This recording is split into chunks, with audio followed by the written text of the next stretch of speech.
Renungan Pagi menjadi Putra dan Putri Allah oleh Ellen G. White, 1 Agustus 2021. Mari kita berdoa. Bapa kami yang di sorga, Allah pencipta langit dan bumi, laut dan segala isinya, Allah yang maha besar, maha kuasa, sumber segalanya, yang kami sembah selalu melalui anak-Mu yang tunggal, Yesus Kristus. Terpujilah Yesus, anak Allah yang maha tinggi, yang adalah anak domba yang menghapus dosa dunia ini. Pada pagi hari ini kami bersyukur boleh bangun dan berbakti dan sebagaimana membaca dan mendengarkan nasihat firman-Mu. Kiranya ini menjadi pembaharuan bagi masing-masing kami. Beserta kami sepanjang perbaktian ini kehendak-Mu yang jadi, ampun kami akan dosa dan salah, karena kami berdoa hanya dalam nama anak-Mu yang tunggal, Yesus Kristus yang adalah Tuhan dan Juru Selamat kami. Amin. Renungan hari ini akan dibacakan oleh Saudara Hasudungan Sidabutar. Silahkan Saudara Sudung. Selamat pagi. Renungan pagi kita pada hari ini, tanggal 1 Agustus tahun 2021, berjudul Kita Melihat Kristus Disalib. Ayat inti terdapat di dalam Markus 15 ayat 25. Demikian firman Tuhan. Hari jam 9 ketika ia disalibkan. Anak Allah yang tidak bercacat celah tergantung di salib. Dagingnya sobek dengan pukulan, tangan yang sering direntangkan untuk memberkati, dipakukan pada kayu palang. Kaki yang tidak mengenal jerih lelah dalam pelayanan kasih, dipakukan ke salib. Kepala raja ditembusi mahkota duri, bibir yang gemetar mengucapkan seruan malapetaka. Dan segala sesuatu yang dideritanya, tetesan darah yang mengalir dari kepalanya, tangannya, kakinya, kesengsaraan yang menyiksa tubuhnya, serta kepedihan yang tidak terperikan yang memenuhi jiwanya, ketika wajah Bapa disembunyikan, berbicara kepada setiap anak manusia menyatakan, Bagimulah anak Allah rela menanggung beban kesalahan ini. Bagimulah ia merusakkan kerajaan maut dan membuka gerbang Firdaus. Ia yang mendiamkan lautan yang bergelora dan berjalan di atas ombak yang berbuih, yang menyebabkan setan-setan gemetar dan penyakit lenyap, yang mencelikkan mata yang buta dan membangkitkan orang mati, mempersembahkan dirinya di atas salib sebagai korban, dan hal ini disebabkan oleh kasih bagimu. Ia penanggung dosa, menderita murka keadilan ilahi, dan untuk kepentinganmu menjadi dosa dengan sendirinya. Dalam ketenangan orang-orang yang melihatnya memperhatikan akhir peristiwa yang menakutkan itu, matahari bersinar, tetapi salib masih dikelilingi dengan kegelapan. Para imam dan penghulu memandang ke arah Yerusalem, dan lihatlah awan tebal telah turun ke kota dan di lembah Yudea. Matahari kebenaran terang dunia sedang menarik sinarnya dari kota Yerusalem yang tadinya disenangi itu. Kilat murka Allah yang ganas itu ditujukan kepada kota yang terkutuk itu. Tiba-tiba kegelapan terangkatlah dari salib, dan dalam nada yang jelas laksana bunyi nafiri yang tampaknya bergema di semesta alam, Yesus berseru, "Sudah selesai. Ya Bapa, ke dalam tangan-Mu kuserahkan nyawaku." Suatu terang mengelilingi salib, dan wajah Juru Selamat bersinar dengan kemuliaan seperti matahari. Kemudian ia menundukkan kepalanya ke dadanya, lalu mati. Demikian bacaan renungan pagi kita pada hari ini. Terima kasih. Tuhan memberkati. Terima kasih atas penata layanan Saudara Sudung. Tuhan Yesus memberkati. Selamat pagi saudaraku dalam Tuhan. Judul renungan hari ini adalah Kita Melihat Kristus Disalib. Pertanyaannya adalah, Yesus yang mana yang saudara lihat disalib? Terkesan sederhana, karena umumnya umat Kristen sudah tahu jawabnya, yaitu Yesus anak Allah. Namun sebenarnya tidak semua tahu bahwa Yesus yang mana yang disalibkan. Apa maksudnya? Mari kita ikuti penjelasan Roh Nubuat berikut ini.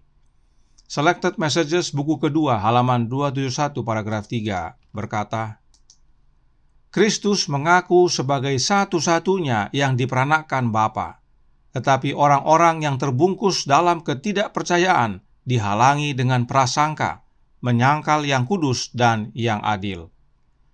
Yesus mengaku bahwa Dia adalah anak Allah yang diperanakkan dari Bapa. Itu sebabnya disebut tunggal, karena hanya satu anak yang Bapa peranakkan. Oleh karenanya, Nyonya White menuliskan dalam Signs of the Times, Mei 30 tahun 1895 paragraf 3, yang berbunyi, Begitu besar kasih Allah akan dunia ini sehingga Ia mengaruniakan anak tunggalnya, bukan anak melalui penciptaan sebagaimana para malaikat, bukan anak melalui adopsi sebagaimana orang berdosa yang diampuni, tetapi anak yang diperanakkan dalam gambar wujud pribadinya Bapa. Dengan jelas Nyonya White menyatakan status Yesus sebagai anak Allah yang diperanakkan Bapa. Sebab di dalam Alkitab ada 3 kategori anak Allah. Yang pertama, anak Allah melalui penciptaan, yaitu para malaikat dan Adam. Kemudian anak Allah melalui adopsi atau penebusan, yaitu orang-orang berdosa yang diampuni dalam Yesus Kristus. Dan anak Allah yang diperanakkan. Dari ketiga kategori tersebut, satu-satunya jalan Yesus disebut anak tunggal Allah hanyalah melalui diperanakkan. Sebagai catatan, penting kita pahami bahwa Nyonya White menggunakan kata begotten berdasarkan makna kata begotten dalam bahasa Inggris. Nyonya White sama sekali tidak menyinggung tentang bahasa Yunani. Dan begotten dalam bahasa Inggris artinya diperanakkan. Dan bila diperanakkan, maka hal itu artinya Yesus keluar dari Bapanya. Nyonya White menuliskan hal yang berikut ini dalam suratnya nomor 151 tahun 1903 paragraf 8 yang menjelaskan, Yesus meminta Anda untuk menyampaikan kebutuhan Anda di hadapan Bapa dalam namanya. Pada hari itu, kamu akan berdoa dalam namaku, Dia berkata, dan tidak aku katakan kepadamu bahwa aku meminta bagimu kepada Bapa, sebab Bapa sendiri mengasihi kamu, karena kamu telah mengasihi aku dan percaya bahwa aku keluar dari Allah. Yohanes 16 ayat 26 dan 27. Kristus tidak perlu memohon kepada Bapa untuk mendengarkan kita. Saat kita datang dalam nama Yesus, hati kasih Bapa terbuka untuk mendengarkan kita dan menganugerahkan kepada kita semua kekayaan kasih karunia-Nya. Yesus berkata bahwa murid-muridnya percaya bahwa Yesus keluar dari Allah, atau dalam bahasa Inggris dikatakan I came out from God. Kata came out artinya keluar dan bukan datang. Dan Nyonya White dalam menuliskan hal ini sama sekali tidak menyatakan perlunya memeriksa bahasa aslinya. Sebagaimana yang Alkitab katakan, itulah yang Nyonya White kutip. Sebab memang Nyonya White percaya bahwa Yesus adalah anak yang Allah Bapa peranakkan, yaitu yang keluar dari Bapa. Yesus adalah anak Allah yang sesungguhnya. Itu sebabnya Roh Nubuat menyatakan yang berikut ini, yang tertulis dalam The Spirit of Prophecy, volume 1, halaman 48, paragraf pertama, berkata, Kata malaikat itu, pikirmu bahwa Bapa menyerahkan anaknya yang terkasih tanpa pergumulan? Tidak, tidak. Itu bahkan merupakan pergumulan bagi Allah semesta langit. Apakah membiarkan orang yang bersalah binasa atau memberikan anaknya yang terkasih untuk mati bagi mereka? Banyak umat Allah yang tidak menyadari bahwa Allah Bapa bergumul dalam menyerahkan anaknya untuk menjadi korban pendamaian bagi kita. Itu sebabnya Allah Bapa menyuruh Abraham untuk mengorbankan Ishak sebagai gambaran bagaimana pergumulan Bapa dalam menyerahkan anaknya untuk mati bagi kita. Sebagaimana Abraham bergumul, terlebih lagi Allah Bapa. Sebab yang menjadi korban adalah anaknya yang sesungguhnya, anak yang Bapa peranakkan. Jadi saudaraku dalam Tuhan, Yesus adalah anak Allah yang Bapa peranakkan, dan Yesus inilah yang disalibkan. Mengapa penting kebenaran ini kita pahami? Karena renungan hari ini berkata dalam Menjadi Putra dan Putri Allah, halaman 228 paragraf 2, berkata, matahari bersinar tetapi salib masih dikelilingi dengan kegelapan. Mengapa salib masih dikelilingi dengan kegelapan? Renungan hari ini dikutip dari buku Kerinduan Segala Zaman, buku kedua, bab 78 tentang Golgota.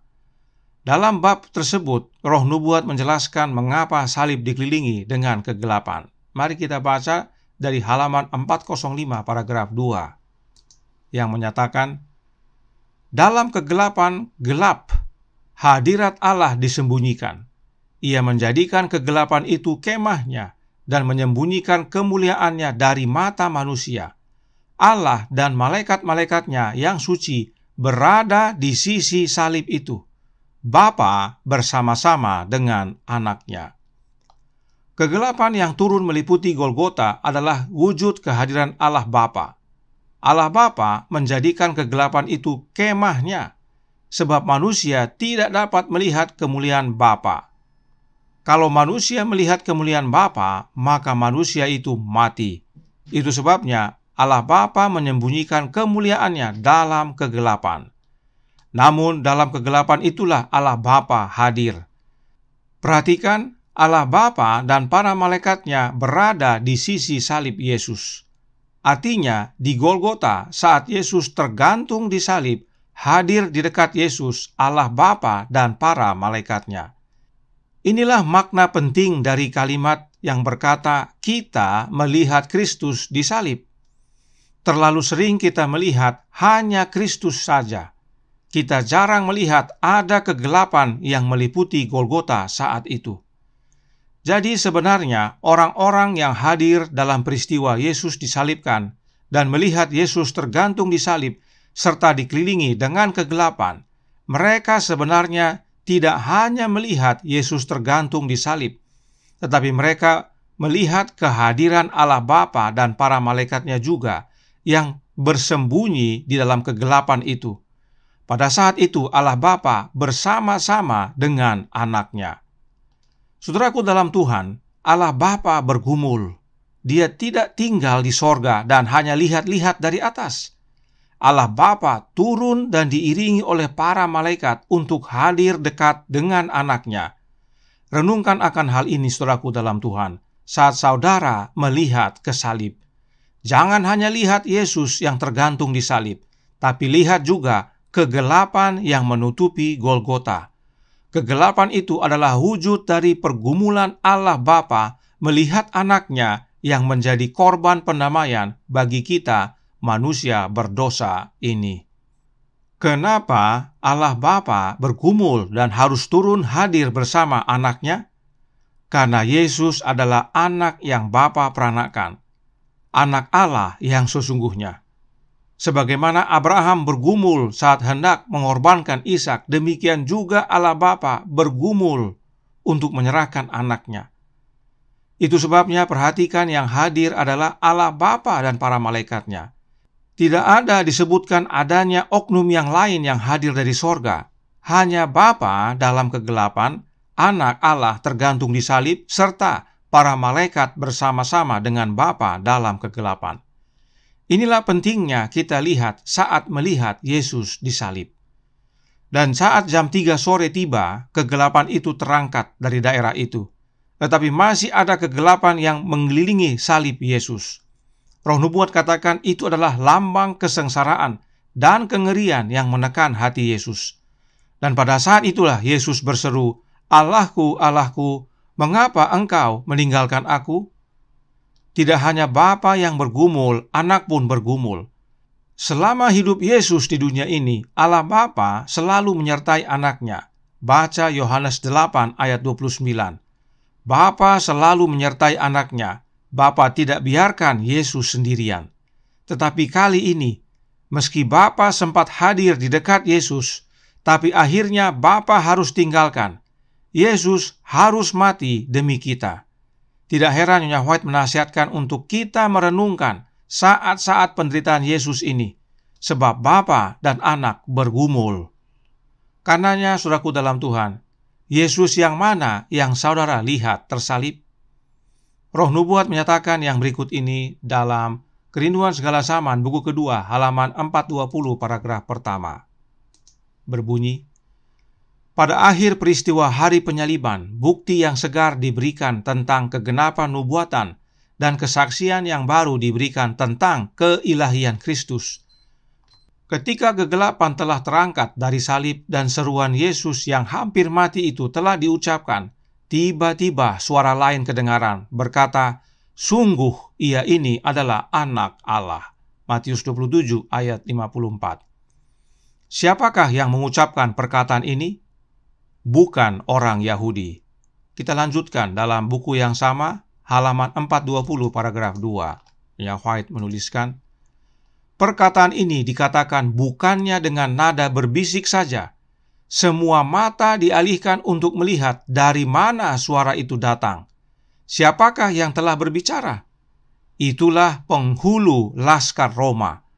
Kesabaran ilahi yang ada pada Juru Selamat dan kematiannya yang tiba-tiba dengan seruan kemenangan pada bibirnya telah memberi kesan kepada orang kafir ini. Pada tubuh yang berbilur dan hancur yang sedang tergantung di atas salib, penghulu laskar itu mengenal rupa Anak Allah. Ia tidak dapat menahan dirinya dari mengakui imannya. Demikianlah sekali lagi diberikan bukti bahwa penebus kita harus melihat kesengsaraan jiwanya. Pada hari kematiannya, 3 orang yang sangat berbeda satu dengan yang lain telah menyatakan iman mereka. Yang pertama, ia yang memerintahkan pengawal Roma, yaitu penghulu laskar Roma. Yang kedua, ia yang menanggung salib Juru Selamat, yaitu Simon dari Kirene. Dan yang ketiga, ia yang mati di atas salib di sisinya.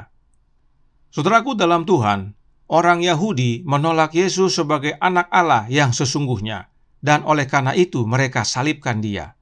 Namun ingat, orang Yahudi percaya Allah Bapa mempunyai anak, sebab mereka percaya bahwa Mesias itu adalah Anak Allah. Namun yang mereka tidak terima adalah mengapa Anak Allah itu adalah Yesus yang hina dina ini, anak tukang kayu. Namun orang kafir, penghulu laskar Roma, oleh karena imannya melihat Yesus sebagai Anak Allah yang sesungguhnya. Ini faktor penting dalam melihat Yesus disalib. Adakah kita melihat seperti orang Yahudi yang tanpa iman, atau seperti penghulu laskar Roma yang oleh karena imannya percaya bahwa Yesus adalah Anak Allah yang sesungguhnya? Yang manakah kita? Semua orang bisa melihat ke salib, tapi tidak semua orang punya iman seperti penghulu laskar Roma itu. Kiranya ini menjadi pembaharuan bagi masing-masing kita bahwa saat kita melihat ke salib, kita tidak hanya melihat Yesus, Anak Allah yang tergantung, tetapi kita juga melihat kegelapan yang menutupi, yaitu kehadiran Bapanya yang bergumul karena anaknya yang menjadi korban bagi kita. Sebab karena begitu besar kasih Allah akan kita semua, sehingga dikaruniakannya anak yang Bapa peranakan, anaknya yang sesungguhnya, supaya barang siapa yang percaya tidak binasa, tetapi peroleh hidup yang kekal. Tuhan memberkati. Saya bawa dalam nama Yesus. Amin. Mari kita berdoa. Bapa kami yang di sorga, Allah pencipta langit dan bumi, laut dan segala isinya, Allah yang maha besar, maha kuasa, sumber segalanya, yang kami sembah selalu melalui anak-Mu yang tunggal, Yesus Kristus. Terima kasih atas pekabaran indah pagi hari ini. Dan penting bagi kami untuk merenungkan Yesus yang mana yang kami lihat tersalib. Adakah kami melihat seperti orang Yahudi, meragukan bahwa Yesus adalah Anak Allah yang sesungguhnya? Atau kami melihat sebagaimana penghulu laskar Roma, dengan imannya dia percaya, sungguh ia ini adalah Anak Allah. Tolong kami ya Bapa, untuk melihat ke salib dengan benar, dengan iman, bahwa anak-Mu lah, anak yang Engkau peranakan, yang telah Engkau serahkan, yang Engkau bergumul untuk menyerahkannya demi kami yang berdosa ini. Dengan iman kami percaya bahwa Yesus inilah yang tersalib. agar ini menjadi pembaharuan bagi kami, untuk dapat mengerti betapa besar kasih-Mu bagi kami. Karenanya, curahkan roh anak-Mu dalam hati ini, agar kami mengerti dan dituntun ke dalam seluruh kebenaran, hidup kami diubahkan. Beserta kami sepanjang hari ini kehendak-Mu yang jadi, ampun kami akan dosa dan salah, karena kami berdoa hanya dalam nama anak-Mu yang tunggal, Yesus Kristus yang adalah Tuhan dan Juru Selamat kami. Amin.